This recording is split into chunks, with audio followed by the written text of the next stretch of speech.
Honorable Junet Mohammed is joining me now. He's the Suna East Member of Parliament. Thank you so much for making time. Thank you. You've been a man on the spot, and here's why. Let's listen to what you said. Msiwe na wasiwasi. Baba akishinda, serikali ni yetu watu ya Nyanza. Sitaki hiyo watu ya gazeti wasikie hiyo Mutahi Kagwe anaweza kasirika. Lakini hata nyinyi mlikuwa naye mwaka 20 na kadhalika. Sasa safari hii ni watu ya Nyanza. Mutahi utakuja hapa kama mgeni. What did you mean by serikali itakuwa ya watu ya Nyanza? No, you see, first I want to say what I said in Nyamira for the last 2 days was totally blown out of context. Misreported, misinterpreted, misdirected.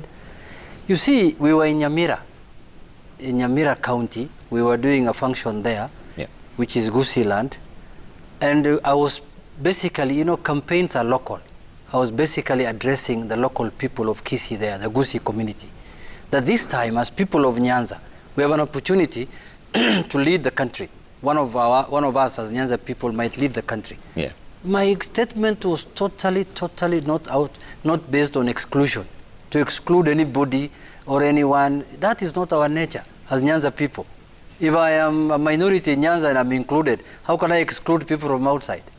But when you told Mutahi that atakuja kama mgeni, what did you mean? I meant that he will be part of us. He will be part of what we are doing. He will be, you know, I was doing it in jest. Actually, if you listen to his speech, he spoke after me, you'll see him explaining more on what I was saying that the mountain and the Nyanza people must be together. And they have been together since independence. They have been together during Kibaki's government. They are together now under the handshake. Mutahi explained it very well. You know, it was totally, I was really shocked when I saw how people can be so petty and people can be so desperate, especially the Tanga group of people. So desperate, I can see they have gone out, they've gone to a situation of bankruptcy of ideas because they are now, you know, going around with anything that they find on the road.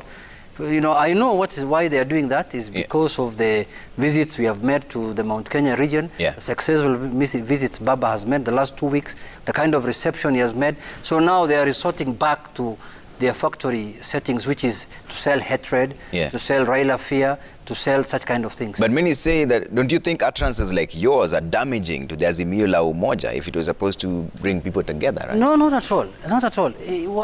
I have explained to you the context I was speaking under. I was trying to bring communities together in Nyanza so that they can be together this time. Because last time, majority of them voted for the Right Honorable. Another percentage voted for the President. So I was trying to excite them that this time we need to be together so that our numbers can be formidable as a region of Nyanza. And I was talking in Kisii land, not even in Luo land, where I represent. So me, I see these to be people who are shaken. And I know they are shaken because they thought that Mount Kenya is their area, but you could see when Baba visited there, things changed. So they never expected that. All this is to incite the people. You know, they sell fear, Raila phobia, they sell such kind of things. And who's doing it? Not the ordinary people of Mount Kenya or any part of the country. It's being done by the Gachagua, Ndindi Nyoro, such people. So what do you expect of that? The politicians you're talking about are saying that you are preaching the gospel of separation because you only spoke about Nyanza. What about the rest of the region? No, but there's Valley, there's Central, there's everywhere else. How come you didn't say that they are also part of it? When I am in Mount Kenya, and when we were there, we told Mount Kenya people, the government we are going to form is for Mount Kenya people. We are going to be together. When we go to Turkana, we do the same. When we go to Coast, we do the same. It is a message for the local community there, so that they feel part and parcel of your movement.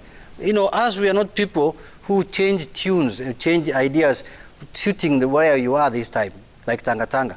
You know, like this economic policy of theirs that began with Wilbaronomics, then metamorphosis to bottom up.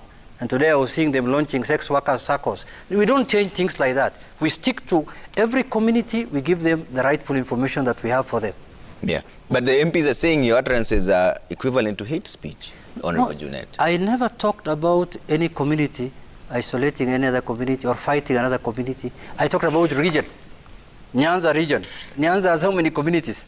For heaven's sake, Korea, Kissis, Luos, Luyas, you know, name them, including me, who's not an originally ancestral-based person there. So I was talking about a community of a region to come together and have their numbers together so that they can have a good bidding for the presidency. That is the context I was speaking on, not to isolate anyone. Far from it. Our politics at the moment, including the Azimio, is based on the handshake, is based on peace and unity, is based on uniting the country. That's what Azimio means. And I've been one of the greatest champions of Azimio.